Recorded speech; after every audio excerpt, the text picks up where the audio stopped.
Take a look at this for a second here.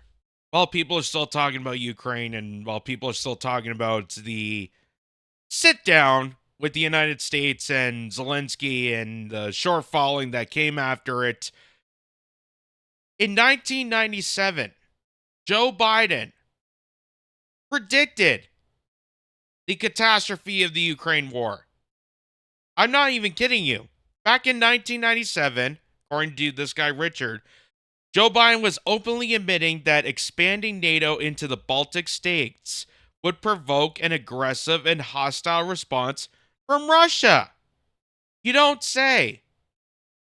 Something the West chose to ignore, leading directly to the mess we're in today. So, back in the 90s, ladies and gentlemen, after the end of the Cold War, after there was some time to um, kind of collect everything back to some sort of ordinance, there was something called the Minsk Accords. And that was an agreement between the United States, NATO, and Russia and the Baltic states that there was an agreement that NATO would not expand into the eastern territories leading up to Russia's doorstep. There was something called the buffer zone that they want to establish. That NATO, even though that they claim is supposed to be a peace security operation, we know how hectic it is. We know that it's a blackmailing organization. We know that it takes advantage of allied nations. And we know that it's there designated to provoke Russia. Because even back in the 90s, after the Cold War, Russia wanted to join NATO. Russia wanted to join NATO. They called out the organization by saying, hey, are you guys, just doing this because of us? And NATO said no, and then Russia responded, well, can we join NATO then? And NATO said no. So, yes, that organization primarily was to go after Russia. It was designated to go after Russia. And it's still, to this day, a question, a mystery of why this organization even still exists. Why exactly do we pledge our allegiance, give up our certain percentage of GDP growth of certain countries to this apprehensive mafia that has done nothing but harm and has subjugated and jeopardized national security all around the world? All around the world. So the Minsk Accord was preventing an aggression from Russia. But here's Joe Biden admitting that this is going to happen, that we continue going to NATO continuing to build into the east, which is what they were doing as this statement came out, and inevitably gave Russia heat, and Russia came in and defended its national interest because it didn't want NATO on its doorstep. So listen to this. I just thought there was one other piece of unfinished business. You said earlier in your discussion, well, what about the Baltics? Well, what about the Baltics? If you could tell us what their prospects are for expanding. What about the Baltics and what are their prospects? Their prospects are real but more distant. And I think this is me and only me speaking, not speaking for the administration or anyone else in the United States Congress. And I obviously, to state the obvious, I could be dead wrong about this.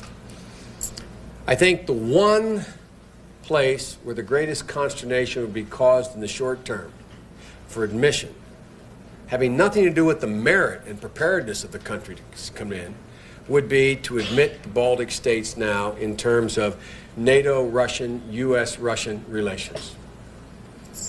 And if there was ever anything that was going to tip the balance, were it to be tipped in terms of a vigorous and hostile reaction, I don't mean military, in Russia, it would be that.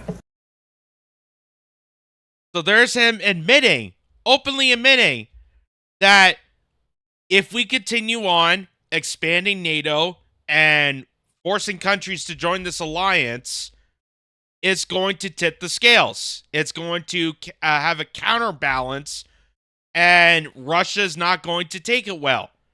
And they're going to be aggressive, and it's going to show a hostile situation that the United States is amping up more and more militarized support to preemptively go after the Russians.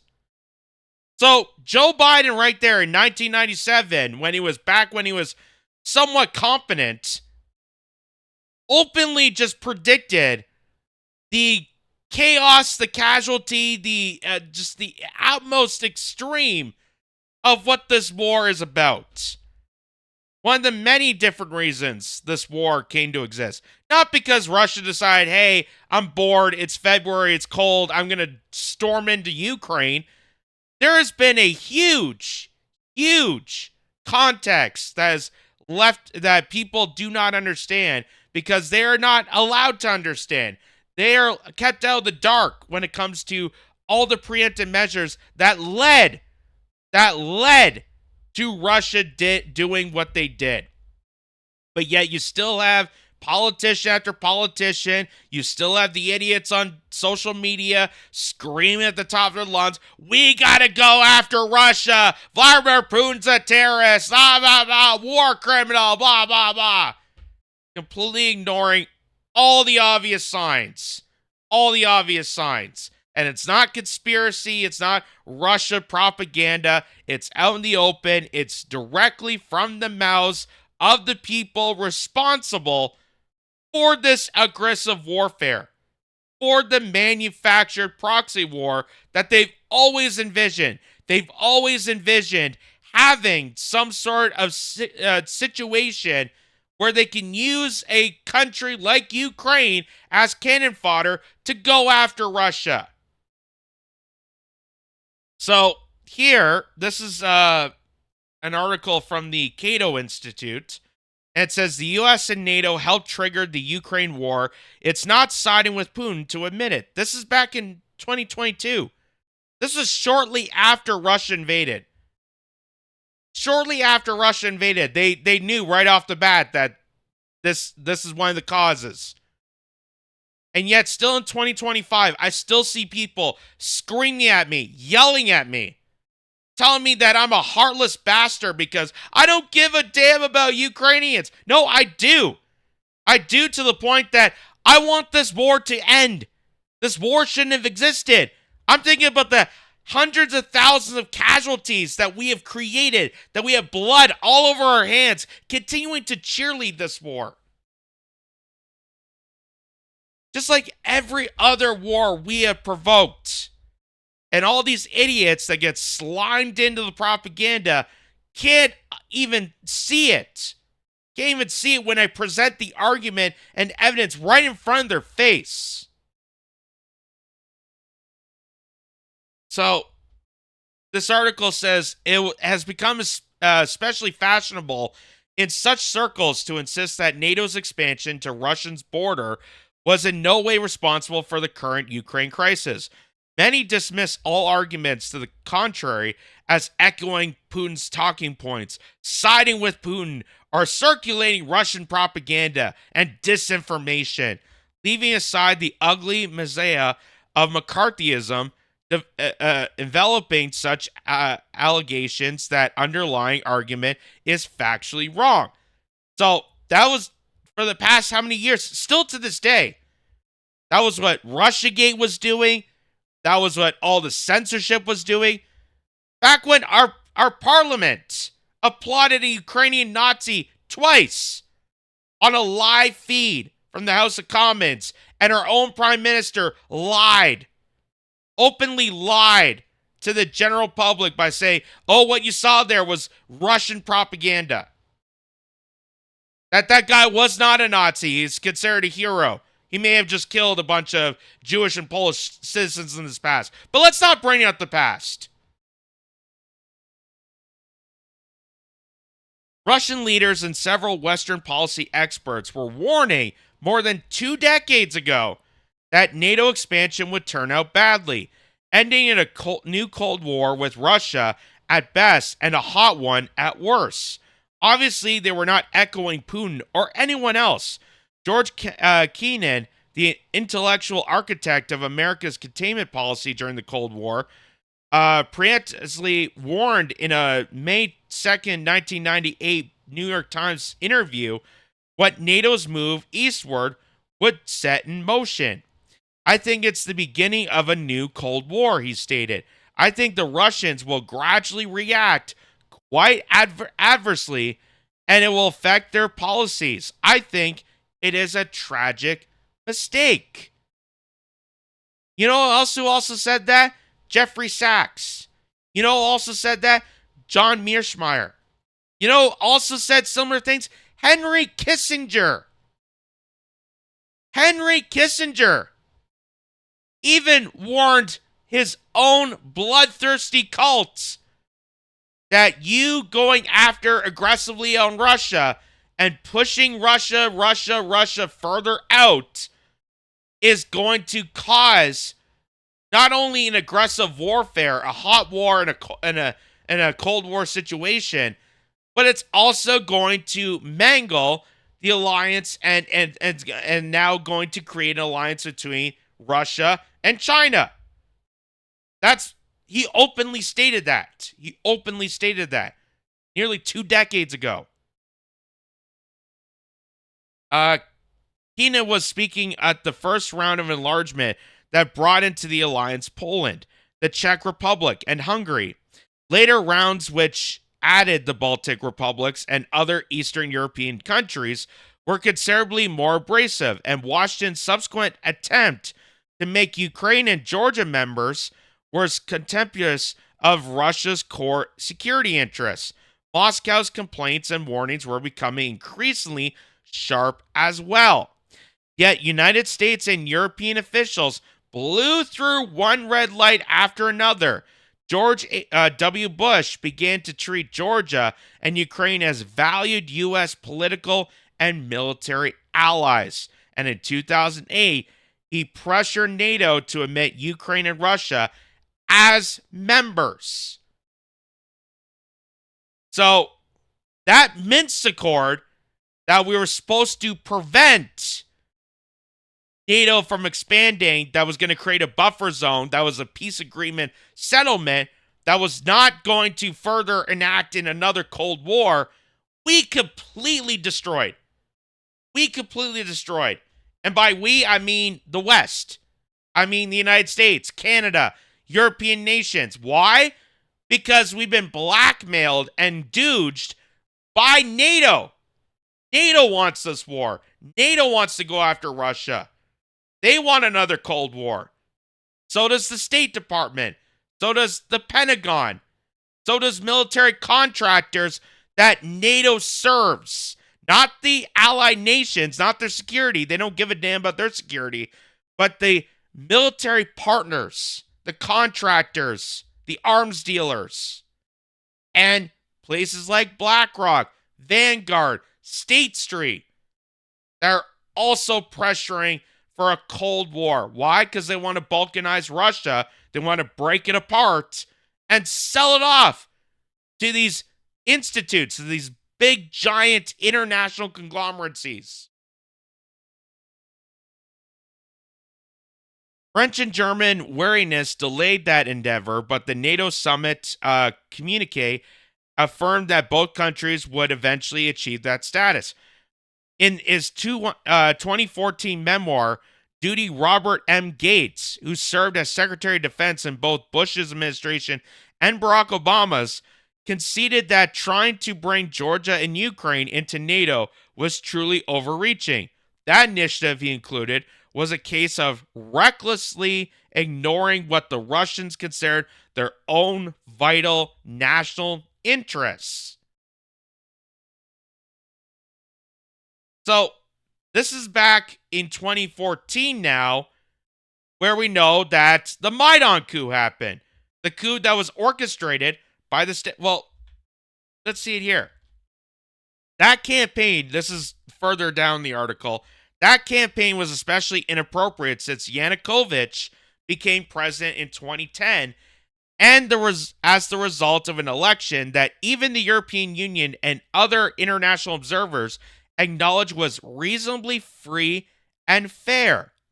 In a democratic system, the legal way to remove a president from the office is depending on specific country's constitutional rules. Though a parliamentary vote of non-confidence, impeachment, or defeat in the next election, angry street demonstrators do not fit any of those into those categories. Yet the United States and its allies backed that illegal process.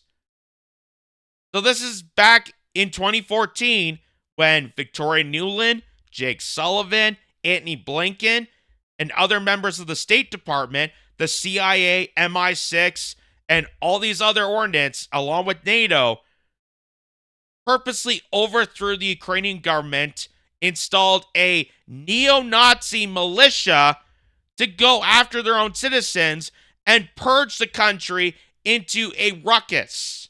Why?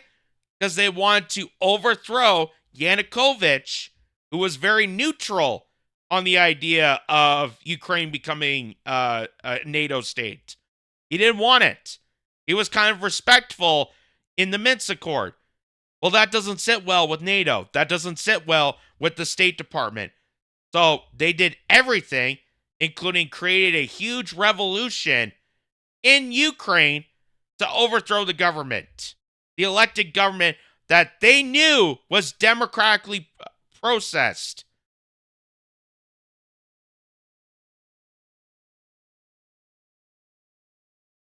A recording of the infamous leaked telephone call between Assistant Secretary of State Victoria Nuland and a U.S. ambassador to Ukraine, Jeffrey Pyatt, confirmed the extent of Washington's meddling in the affairs of a sovereign country.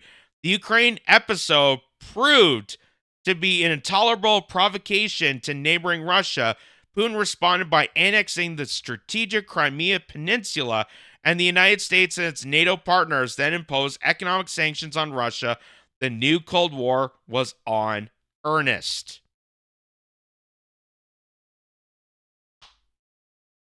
And not a single person with their Ukraine emoji spreading all across social media will bring attention to this. All the people that are crying about democracy and sovereignty and we got to save this country. We got to save this country. Russia interfered. Did they say anything during 2014? Did they say anything about the United States provoking into Russia? Into Ukraine? Did they mention any of this? Did they mention the overthrowing of a democratically elected president to install a puppet? No. They didn't even mention the Azov Battalion.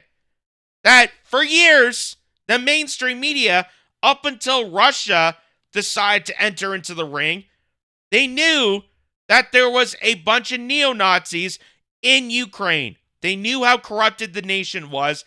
Even the president himself, Volodymyr Zelensky, of that nation, back when he was a comedian, used to make fun of the mass amount of corruption in Ukraine. And now look at it. Now people are praising him as Winston Churchill.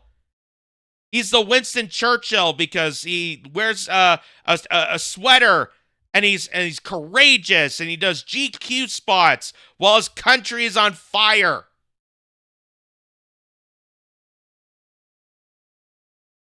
All because NATO, the State Department, the Pentagon, military contractors, BlackRock, Vanguard, State Street, all want to provoke another war. They want to provoke a Cold War. They know that Russia is a huge superpower, but so is the United States. So is Western countries. And ever since the end of the Cold War, they have been itching, they have been dying, they've been trying every which way to reestablish another Cold War because they're hoping at some point we are going to take down Russia. We are going to take down Russia at one point or another. And look what has happened. It has done an absolute tailspin and blown back hugely in our face. That is why Donald Trump, J.D. Vance, openly state, we're done. That this needs to end. This needs to be over with. Donald Trump, during his campaign, says he doesn't want any more dead bodies. That should be the level extent to every nation looking at this. But not even us, not even here in Canada, will we even say that out loud. We are willing to throw everything to continue this war. So, here is this guy, because I mentioned a bunch of names that have been huge experts on this. Again, Jeffrey Sachs, John Mearsheimer, Noam Chomsky. This guy, Stephen Cohen, rest his soul, because he's no longer with us. He is a huge scholar when it comes to Russian foreign affairs, when it comes to this war in particular. He has been very outspoken about this. And this is back in 2014 when he was on Democracy Now! Back when Democracy Now! Was an anti-war outlet. As hard as that is to believe when you watch Democracy Now! Today. But back in the day, they used to actually be a reputable source for anti-war. They actually would bring out information. They would lie to you constantly because Trump, everything that Trump's not doing must be correct because Trump. This is back when Stephen Cohen, who was a famed scholar of Russian studies, warned in 2014 about NATO moving into Russian territory. That you going into the Baltic states, which is a complete violation of the peace agreements post-Cold War, is going to lead to the path of war, which is exactly what happened with Ukraine. Exactly what happened with Ukraine. So here's his statement on Democracy Now! Back in 2014. If we move the forces, NATO forces, including American troops, toward Russia's borders, where will we be then? I mean, it's obviously going to militarize the situation and therefore raise the danger of war. And I think it's important to emphasize, though I regret saying this, Russia will not back off.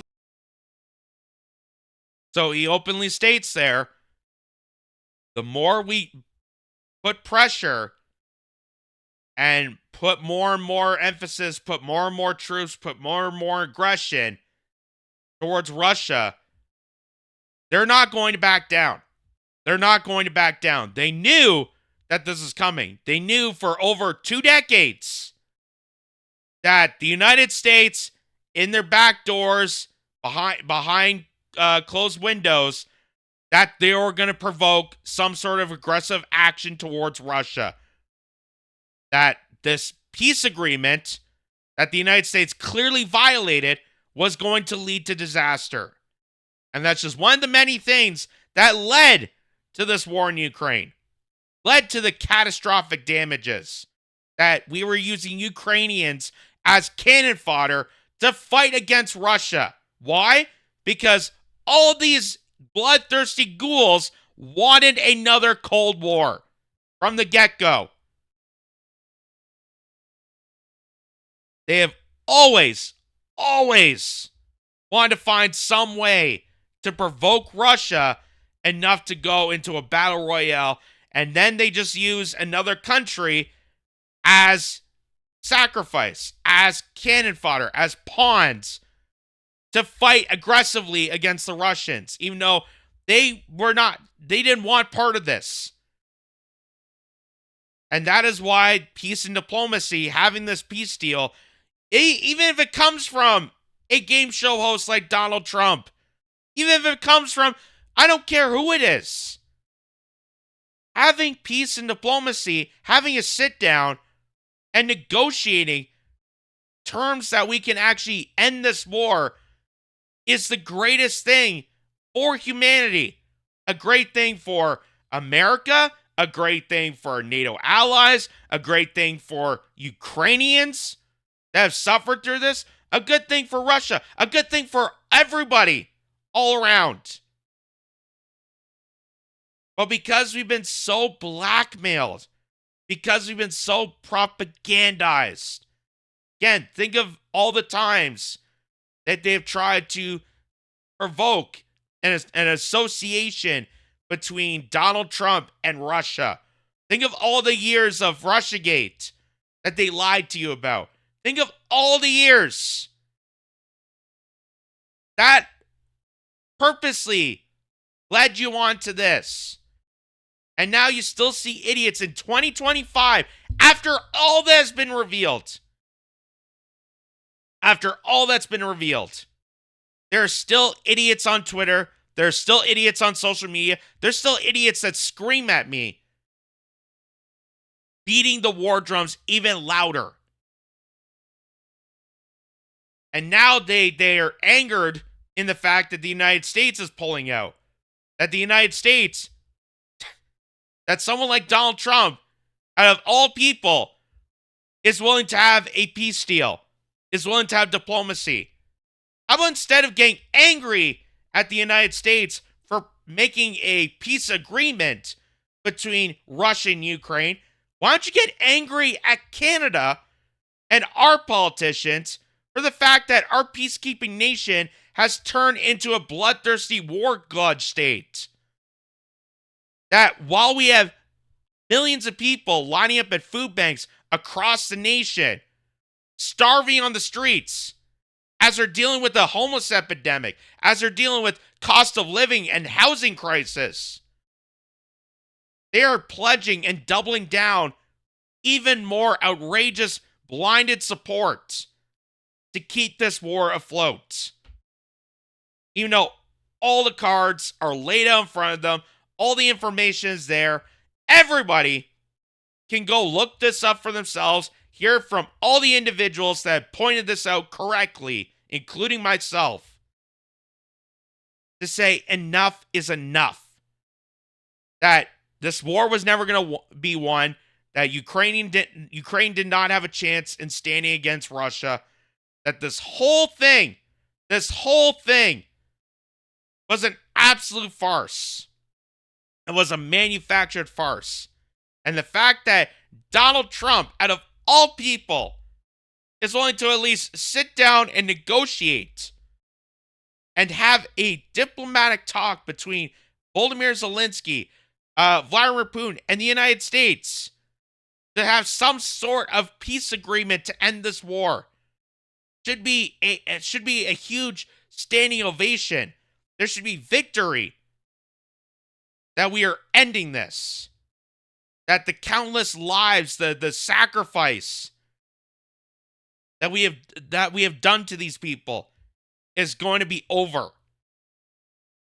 But yet, European nations, Justin Trudeau, Melanie Joly, people within our parliamentary system, that we're supposed to be the peacekeeping nation, refuse to do so. I get angry at our own politicians before I get angry at Trump for negotiating peace.